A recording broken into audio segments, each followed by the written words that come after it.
দুব্রাজিকা ভাস্বরপ্রাণা মাতাজির প্রবন্ধ সারদা সরস্বতী থেকে নির্বাচিত অংশ, পত্রিকার 31তম বর্ষ, চতুর্থ সংখ্যা। বেশ কয়েকবারই শ্রীরামকৃষ্ণদেব শ্রী শ্রীমার জ্ঞানময় স্বরূপ প্রত্যক্ষ করেছেন।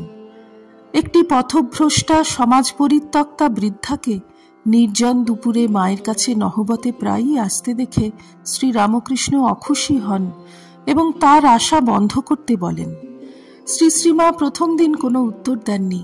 পরেও তার আশা বন্ধ হয়নি দেখে শ্রীরামকৃষ্ণ একটু জোর দিয়েই মাকে তার সঙ্গে মিশতে ও আলাপ করতে নিষেধ করেন। এবারে মা শান্ত ও দৃঢ়স্বরে উত্তর দেন, ও এখন ভালো কথাই তো কয়, হরি কথা কয়, তাতে দোষ কি? শ্রী শ্রীমা বুঝিয়ে দিলেন তিনি বৃদ্ধাকে সঙ্গ দিতে বিরত হবেন না এই যুক্তিতে যে যদি একবার কেউ ভুল করে বিপথে যায় তবে তার সংশোধনের ব্যবস্থা সমাজে থাকা উচিত। হৃদয়হীনতায় তাকে আরও অন্ধকারের পথে ঠেলে দেওয়া মানব ধর্ম হতে পারে না। সর্বজনের প্রতি শ্রী শ্রীমার মাতৃভাব এই মানব ধর্মেরই অঙ্গীভূত বলে মনে করা যেতে পারে। পরবর্তীকালে স্বামী বিবেকানন্দ তাঁর দৈবী মেধা আর তীক্ষ্ণ যুক্তিবিচারশীলতা নিয়েও কোনো কোনো ক্ষেত্রে শ্রী শ্রী মায়ের কাছে হার মেনেছেন।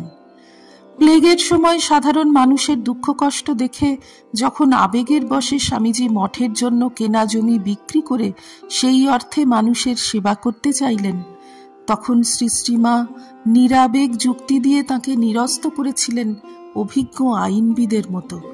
মা বলেছিলেন, সে জমি ঠাকুর ও মার নামে উৎসর্গিত হয়ে গেছে কাগজে কলমে, তা বিক্রি করার অধিকার স্বামীজির নেই। তার সঙ্গে মা মঠ গঠনের আরও একটি অমোঘ তাৎপর্যের কথাও বলেছিলেন। একটিমাত্র সেবা কাজেই, তা যত অপরিহার্যই হোক, মঠের উদ্দেশ্য শেষ হয়ে যেতে পারে না, কারণ শ্রীরামকৃষ্ণের উদার ধর্মভাব সারা বিশ্বে ছড়িয়ে দেওয়ার জন্য এই মঠ প্রতিষ্ঠিত হয়েছে, যা সুদীর্ঘকাল কাজ করে চলবে।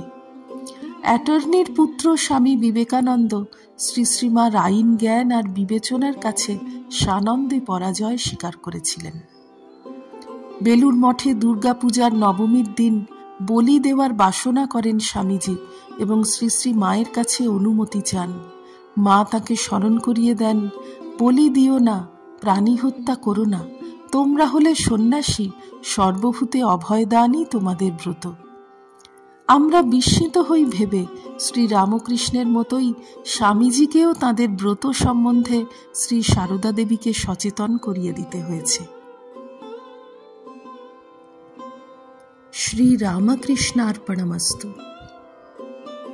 নিবোধত আজকের পাঠ আপনার ফোনে রোজ পেতে চাইলে সাবস্ক্রাইব ও বেল আইকন দুটোই ক্লিক করুন।